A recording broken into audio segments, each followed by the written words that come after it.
शेतकरी मित्रांनो नमस्ते। आज आपण जो व्हिडिओ बनवत आहे त्याच्या मागचा दोन उद्देश आहे। एक, आपल्या जी टॅली आहे त्या टॅली प्रमाणे बाजारामध्ये फ्लावरचा दर पूर्ण पडलेला आहे। किती पडला आहे तर 3 रुपये पासून 5-7 रुपये 10 रुपये, अति मोठा गड्डा असेल एवढा 2 किलोचा आहे तर तो मार्केटमध्ये 15-20 रुपयाला जातो। म्हणजेच काय तर फ्लावरला दर नाही, आणि फ्लावरला दर नसल्यामुळे शेतकऱ्यांनी लागण केलेली नाही, आणि शेतकऱ्यांनी लागण केलेलं नसल्यामुळे नर्सरीमध्ये फ्लावर टाकलेला नाही असं मला दिसून आलं।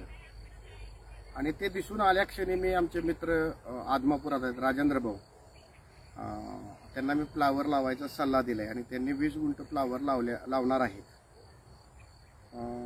खरं तर आपण हे नर्सरी जी आणल्या ती काल्यामधून शंकर नाना यांच्या नर्सरीमधून काल्यातून आणली नर्सरी। अतिशय विनम्र माणूस, तरवाची क्वालिटी 1 नंबर आहे, आणि त्याचबरोबर योग्य भावामध्ये नर्सरी देतात। मला वाटतं त्यांच्या नर्सरीचं नाव माहिती नाही, पण कुणाला फ्लावर कुठलं बी तोरू पाहिजे असू दे सांगा, आपल्याला आपण बुकिंग देऊ शकतोय। आता आपण तयारीमध्ये वांगी लावणार आहे, वांग्याचंही बुकिंग आपण तिकडेच दिलंय।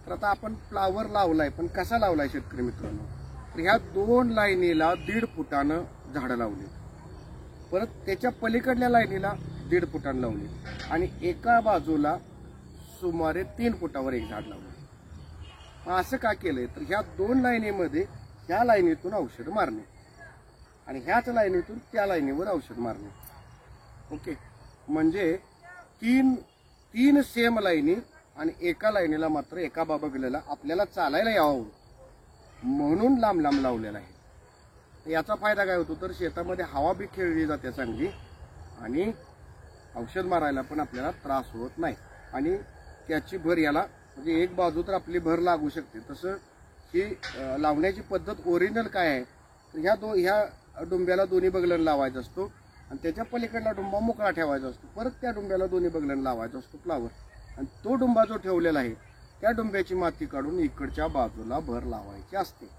पण रान ज्यादा पडते, आता नवीन तर पद्धत ही झालं पाटपाण्याची पद्धत, पण आता काय झालं ठिबकवरती सरसकट दोन्ही बाजूनं भरपूर झाडं बसतायत, भरपूर उत्पन्न निघते, नफा चांगला राहतो।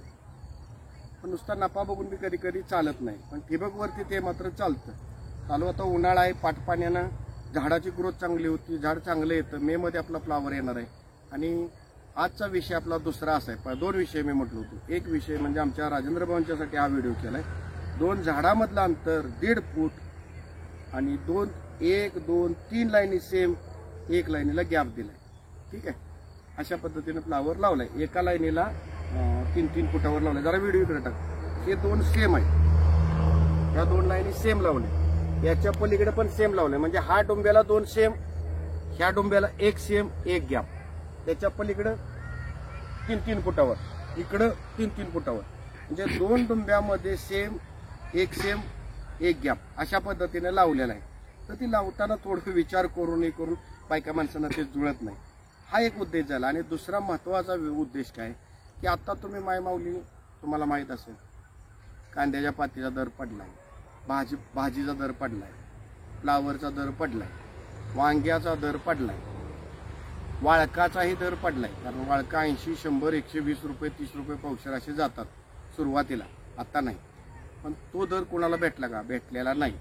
काकडीचाही दर पडलाय बघा, राहिला फक्त आणि फक्त एकच 2 पिकांना दर आहे, तो म्हणजे एक गवारी आणि दुसरं मिरची। तर मिरची ज्यादा टेम्परेचरला येत नाही, मिरचीचे भाव 100% लिहून ठेवा, भाव वाढणार आहे। ढबू मिरची सकट दर पडलाय, म्हणजेच काय तर सगळ्या भाजीपाल्यांचा दर पडलेला आहे। गाजर सकट दर पडलाय, काय सांगायचं, गाजर सकट चालतं पण गाजर सकट पडला, मग भाव वाढेल कधी? तर मला असं वाटतंय की येणाऱ्या एप्रिलच्या महिन्यामध्ये 10 तारखेपासून किंवा 15 तारखेपासून तुम्हाला वांग्यामध्ये, फ्लावरची मागणी होईल। म्हणजे मागं आपण मेसेज केले होते आपल्या ग्रुपमधले सगळ्या की केव्हा कोणत्या महिन्यात मागणी वाढेल, तर एप्रिल आणि मे मध्ये, एप्रिलमध्ये त्याची सुरुवात होईल मागणी वाढायची, म्हणजे शेतकऱ्याचं शिल्लक राहणार नाही, व्यापारी आनंदाने घेतील, माल खपल, फायदा 2 पैसे कमी नाही तर जादा होईल, पण तोटा होणार नाही. आता व्यापाऱ्यांची काय अवस्था आहे, तोटा होतो त्यांचा, त्यामुळं ते माल घेत नाहीत. आणि त्यामुळं माल बऱ्याच लोकांनी फ्लावरसारख्या कोबीसारख्या ह्याच्यावर रोटर मारला. कोबी तर 2 रुपये 3 रुपये गाड्डा आहे आणि मार्केटमधनं बिलच येत नाही, म्हणून माणसं आता मार्केटला नेणारच कोबी, अशी अवस्था आहे. ही अवस्था का झाली मायमाऊली? त्याचं कारण म्हणजे आजपासून 4 वर्ष मागं आहे.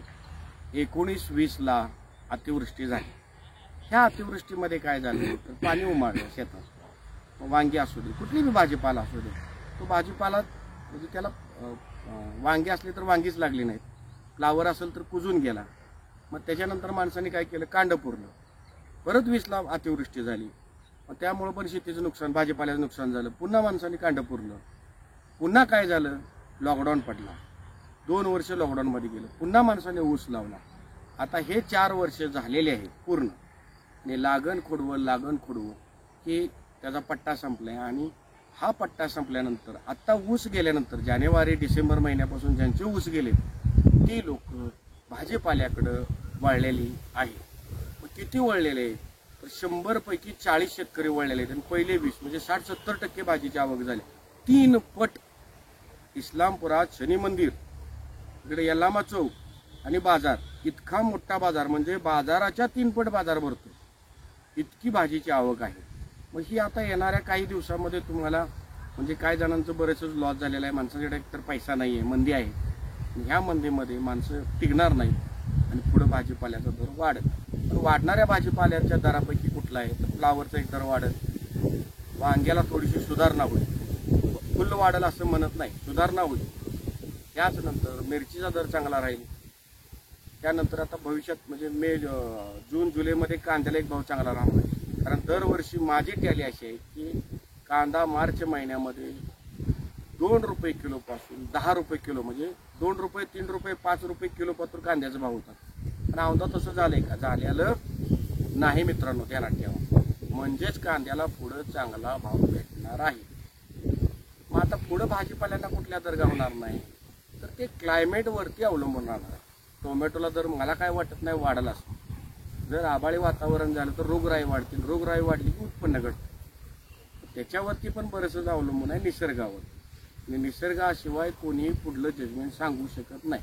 पण ही माझी टॅली कशी आहे तर मंदीनंतर तेजी हमखास. ह्यामध्ये काय पिकं बसतील तर हे पिकं बसतील एवढं वाटतंय. मायमाऊली आपल्याला एक विनंती आहे की जास्तीत जास्त लोकांच्या पासून हा व्हिडिओ शेअर करा, माहिती मिळू दे. आणि खरं तर प्रपोलेशन आपलं शेत काय बारकंच आहे. 1000 झाड ह्याच्यामध्ये बसलंय. मला अपेक्षा आहे की कमीत कमी 30,000 रुपये, 25 ते 30,000 आणि जास्तीत जास्त 40,000चं हमखास उत्पादन करणार आहे. 70,000चा शर्ट टोकून पावटा ऐकलाय माऊली. ₹1,00,000 अपेक्षा होती एवढ्या रानात, 3 गुंठ रान आहे. पण ₹1,00,000 अपेक्षा होती, पण का झालं नाही तर चालू वर्षी पावट्याला मागणी जादा असल्यामुळे पाहुणे पै, घर, मित्रमंडळी अशा ठिकाणी आणि जास्त हटून बसलो नाही. ₹200 आहे ना, चल 160 दे, 180 दे. एखादी मायमाऊली आजी असेल, बाबा मला एक अर्धा पावशेर पावटा दे, म्हातारे पैसे देऊ नको. अशा पद्धतीने आपले थोडंफार पैसे त्याच्यामध्ये कमी झाले. पण आपण घरी पावट्याचा आनंद भरपूर घेतला. चनोला पावट्याचं जर बियाणं कुणाला पाहिजे असेल किंवा कोल्हापुरी देशी वाळकाचं आणि एक इचलकरंजीचं देशी वाळूक आहे, ते उंचीला कमी येते पण फार सुंदर आहे, चवीला एक नंबर आहे. ज्याला नाद आहे वाळू खायचा त्यांनी 1-2 गुंठ 5 गुंठ पुढच्या सीझनला जर करणार असाल तर आपल्याकडं दोन्ही ह्याचं बियाणं भेटेल. व्हिडिओ जास्तीत जास्त शेअर करा एवढीच विनंती करतो. रामकृष्ण.